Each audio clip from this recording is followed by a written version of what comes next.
start traveling alone, especially as a solo female traveler. I'm Sibu and I've been living and traveling around the world on my own since I was 17, and I wanted to give you here 14 quick, actionable steps you can start taking today to start feeling safer and to stop waiting for people to live your life and to see the world. Number 1, share your itinerary and your location. I travel full time, so all I do is I share my location live at all times, 24/7, and it doesn't take up a lot of battery. You can use this feature that's on Google Maps. If not, if you have a set itinerary and you're only traveling for a few days, make sure to send that itinerary to people that you trust. Number 2, always go out of your way to read travelers' reviews. If there's one that seems sketchy, if there's a location that has an amazing price but you're not entirely sure, or it doesn't have enough reviews, avoid it. Even if it's cheaper, don't go through the hassle. It's better to be safe than sorry.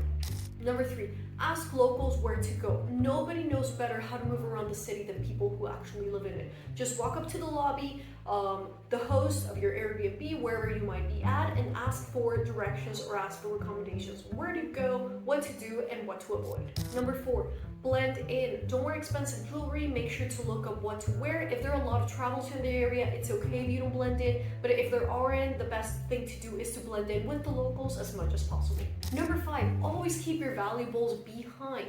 Passport, cards, money. Make sure you keep it in your accommodation. If there should be a locker of some sort in your accommodation. If there isn't, always make sure to keep a lock with you. I always travel with 2 different kinds of locks, and if there's no locker at my accommodation, then all I do is I lock my bag before I leave. Number 6, always keep copies of your passport and all of your important documents. Make sure that you have photocopies saved with you, left behind in your accommodation, and as well, digital copies. You have no idea how many times I've had to use these over the years. Number 7, be cautious with alcohol. Limit your alcohol intake. Make sure that you're always conscious and never ever leave your drink unattended. It's okay to go out for drinks, but make sure that you're always in full control of everything. Number 8, secure your door. I personally use 2 devices. One is to actually lock the door from the inside to make sure that nobody can break in, even if they have a key. And number 2, it's an actual alarm that is very sensitive and will be triggered the moment somebody opens the door or tries to open the door. Number 9, keep an alarm with you at all times. This is the alarm that I personally use. I always keep it in my bag.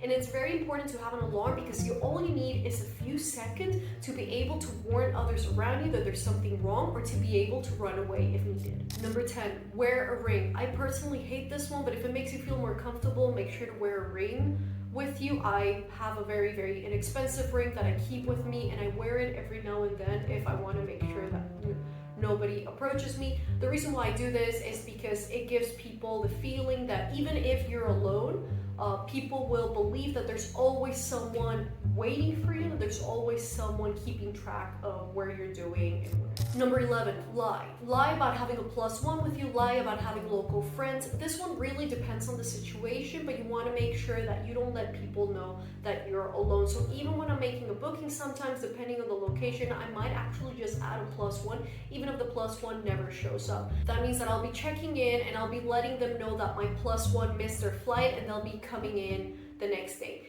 even if they don't.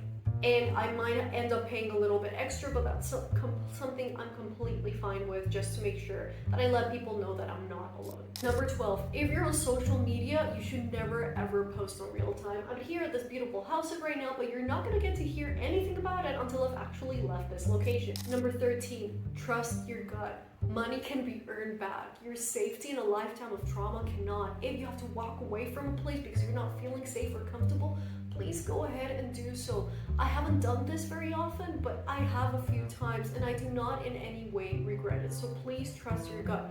As women, we know about gut. It's something that we've unfortunately grown up with and developed throughout our whole lives. And number 14, don't always apply every single one of these things that I just listed. Really, it all depends on location, it all depends on your gut, it depends on where you are and who you're with. So I don't always apply all of these 14 things. It really depends on the situation, but make sure you do whatever feels best and most comfortable to you.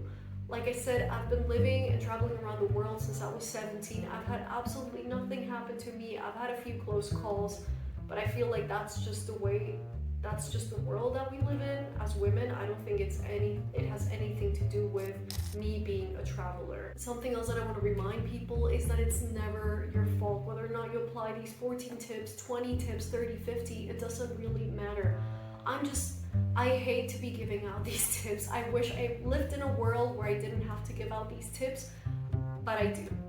And so I just want to make sure that you're out there, you're traveling, you're having fun, and you're not letting fear stop you from seeing the world, because that's what I specialize in. I personally wanted to say that I don't think that the dangers that we face as women while traveling are any different from the dangers we might face in a big city anywhere in the world, especially wherever it is that you may live. As women, we will always be told not to do certain things because of our safety, because it's not good, because it doesn't look good, because we're going against societal expectations, because why would a woman be out and about in the world? But I don't want you to listen to any of that. I want you to go embrace the world and see everything that it has to offer. Like I said, I started doing this when I was 17. It's been almost 20 years and it's been absolutely incredible, and I wouldn't change it for anything in the world. So don't wait for anybody to make life happen. Just go for it. I promise you, you'll be fine. So subscribe as I show you here all the different destinations that you can go to as a solo female traveler, and as I inspire you and hopefully teach you all the amazing, affordable ways in which you can see the world without breaking the bank. I'll see you soon. Bye.